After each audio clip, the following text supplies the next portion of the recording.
In the pantheon of Greek mythology, there exists a name that defies the ordinary. It is Sisyphus, the man who dared to challenge the divine and became a symbol of eternal struggle.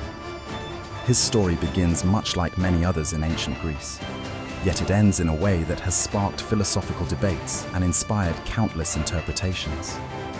So, who was Sisyphus? Why did the gods decide to punish him so severely? And what does his tale mean for us today? Stay with us as we explore Sisyphus, the man who tricked the gods. Sisyphus, the founder and ruler of Ephyra, what we know today as Corinth, was no ordinary king. He was renowned for his intelligence, a trait that often blurred the line between sheer genius and conniving trickery.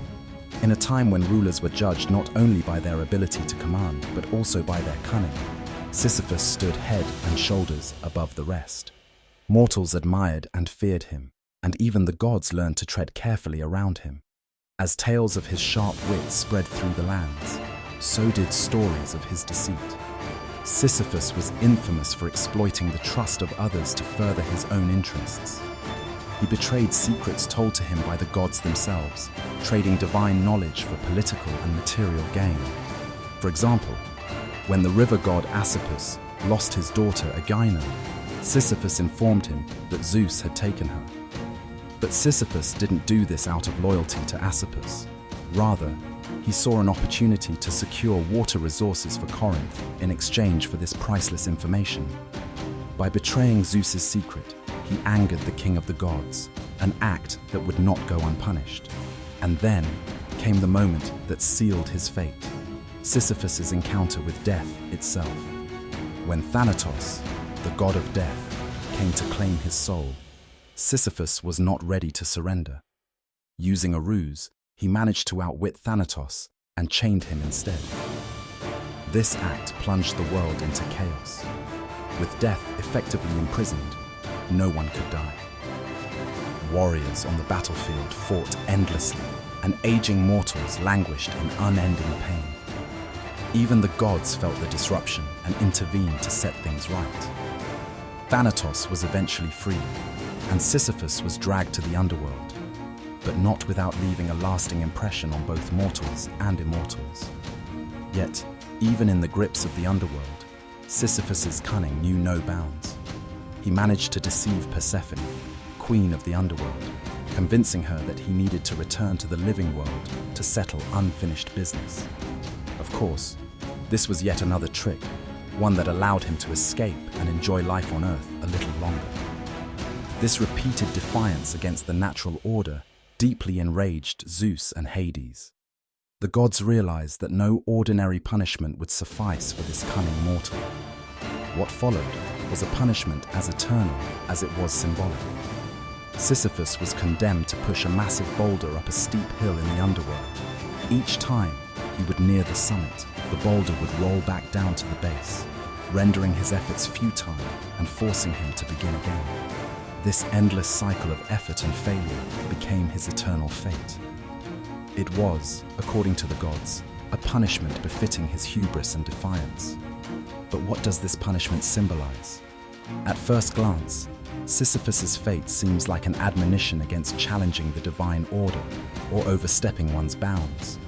His eternal torment was designed as a reminder of the consequences of excessive ambition and hubris.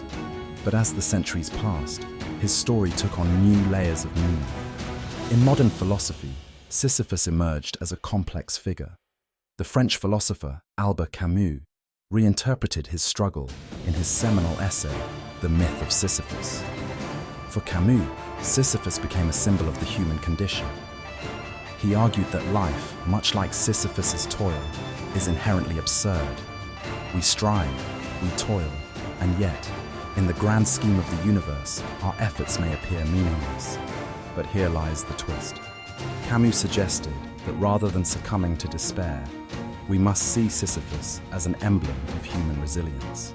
Camus imagined Sisyphus happy, not because of the nature of his punishment, but because he embraced his struggle. By owning his fate, he transforms it into something meaningful. This idea resonates deeply with modern audiences, especially in our quest for purpose in a world that often feels chaotic and unpredictable.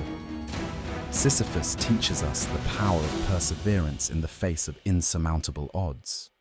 He reminds us that the journey, even when repetitive or seemingly fruitless, can be a source of strength and inspiration. Interestingly, Sisyphus is also seen as a metaphor for modern labor. Many of us feel like we're pushing our own boulders, whether it's the endless emails, the daily commute, or the repetitive tasks that never seem to lead to a final resolution. Yet, even in these moments, the story of Sisyphus invites us to find meaning in the effort itself, to redefine success not as the reaching of a summit, but as the ability to push onward. So, what does the tale of Sisyphus offer us today? Beyond its philosophical depth, it serves as a cautionary tale about the limits of human ambition and the consequences of defying the natural order. At the same time, it becomes a hopeful parable about resilience and the unyielding spirit of humanity. Sisyphus, once a cunning king who outwitted gods and men, becomes a universal symbol, a reminder that even in the bleakest of circumstances, we have the power to define our own meaning and confront life's challenges with grit and determination. As the fiery skies of the underworld glow behind him, Sisyphus pushes his boulder upward yet again. The image is iconic, a man condemned to an eternity of labor yet unbroken. And perhaps, in his defiance, in his refusal to give up, Sisyphus achieves a victory greater than any the gods could have foreseen. Thank you for joining us on this journey into one of Greek mythology's most enduring tales. If you found this story thought-provoking, be sure to like, share, and subscribe for more myths, legends, and inspiring stories that continue to shape our understanding of the human condition.